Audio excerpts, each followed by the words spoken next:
So, an Apple iPhone factory worker or workers ate rotten food in rat filled dorms, according to a certain investigation. So, let's get right into the story. And this is in India. So, Indian women assembling Apple iPhones had to survive off worm infested food while living in rat filled dorms without running water, all for less than $5 a day, according to a new investigation. So, news of the sickening conditions at a factory with 17,000 workers comes as Apple pays out holiday bonuses of up to $180,000 to some US engineers. And this is the thing that people need to understand is that like when anyone basically tries to make some sort of kind of woke type of argument, they typically tend to make that argument online using their iPhone because they also judge people for using cheaper phones, right? That might not actually use slave labor for it to actually be made. So this is what's so interesting about this, right? And like Apple is a very successful company. I believe cash wise, they are the richest company. But let's continue. The situation was thrust into the public eye when 159 women were hospitalized for food poisoning in mid December, sparking a rare worker protest. So Apple has since indefinitely put the Foxconn run plant on probation and says it would not be reopened until it meets its strict standards. Although I don't know if it really has strict standards. The despicable conditions were detailed in a Thursday Reuters investigation that included interviews with six women who worked at the plant, which is located outside Chennai. The workers said they were forced to sleep on the floor in dormitories with up to 30 women sleeping in a single room. At least one of the dorms had toilets with no running water, the workers said. That reportedly left many of the women, most of whom are aged 18 to 22, with a variety of health issues. People living in the hostels always had some illness or the other: skin allergies, chest pain, food poisoning. A 21-year-old woman who quit the plant after the protest told Reuters, "We didn't make a big deal out of it because we thought it would be fixed, but now it affected a lot of people." Which, by the way, again, keep in mind, they're doing this for roughly $5 a day. And if you really think about it, right, isn't it crazy how you have people only getting paid $5 a day to make a device where people are literally making millions of dollars taking photos of themselves online of basically their boobs, right? Because there's a lot of these like influencer ladies that are literally making hundreds of thousands of dollars, if not millions of dollars a month, literally taking photos of their boobs using a device that's basically made from slave labor on the backs of women. Like it's crazy when you really think about it. Now, I'm not, saying, they have any responsibility toward it and all that kind of stuff, right? I'm not even saying that Apple necessarily has a responsibility for this. What I'm saying is people need to understand that there's always a cost to something. And people are always going to strive for the most returns as possible. So you got to keep that in mind. Everything is not necessarily so black and white. There's a lot of things that are gray and may not really be morally ethical, right? And you may never even see or even notice about it, right? Because, for example, there's probably a lot of people that might end up stumbling upon this and be like, not really caring that they're using their iPhone. They're just, going through their day. And yet,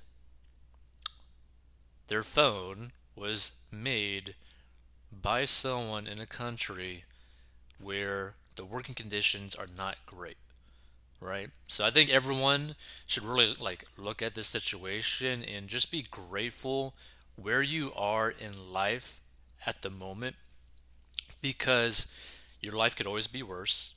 You could always be born in a worse situation. You could live in a worse country, but also you have the ability to keep going up, to keep growing. And that's the way that I would look at it, like a more like positive outlook. Be like, okay, I'm thankful for what I have right now. I'm thankful for the people in my life, and I am thankful for the ability to try to improve my life, right? And that you hope for the best for everyone else as well. So people living in the hostels always said, no, no, no, no, no, okay, but already read that. So women who work in the plant will continue to be paid while Apple investigates the working conditions.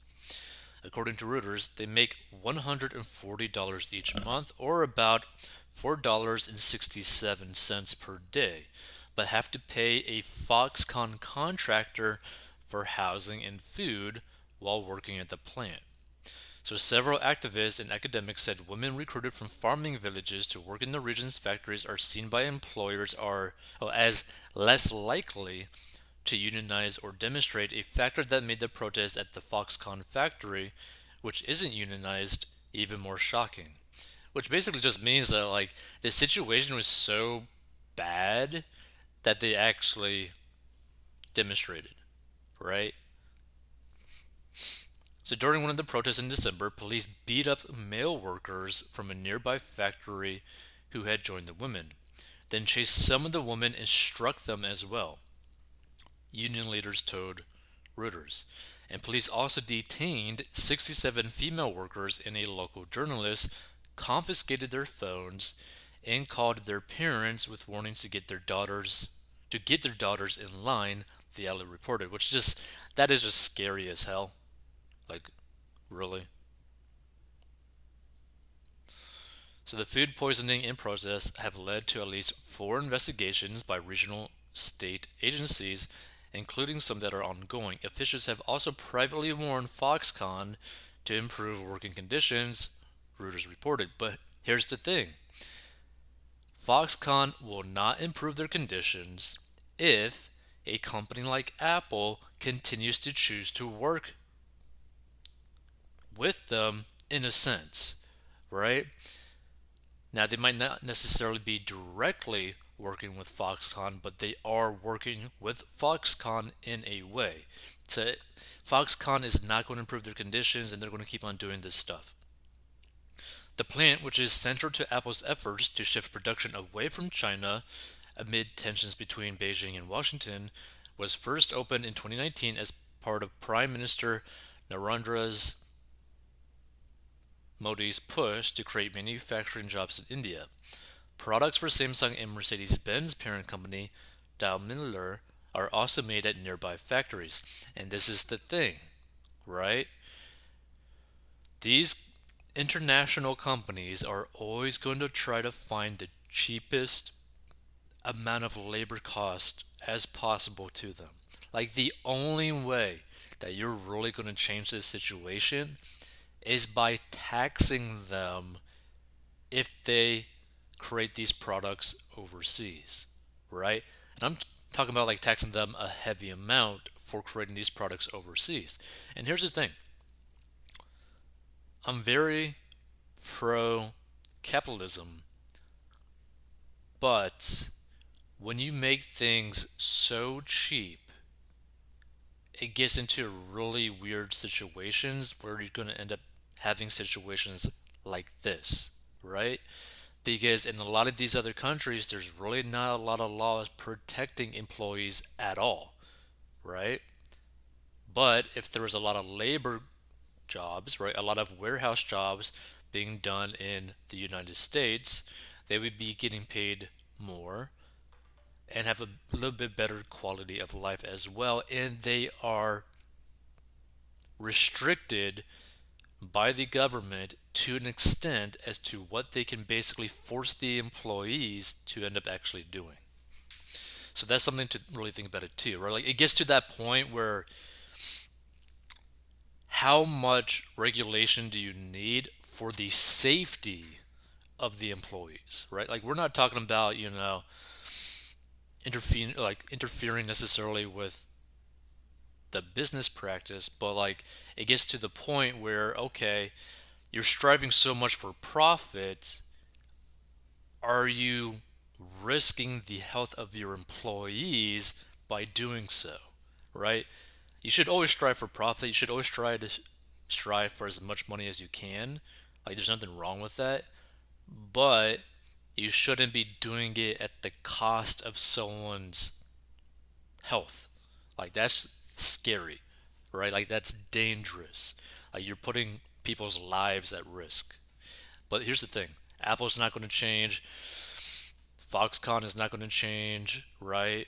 Like these companies are going to do everything that they can to make as much money as possible for their shareholders. Like they are companies that are solely focused on boosting the returns for their shareholders, which is for the most part anyone that has like a 401k and just invest into the market in general.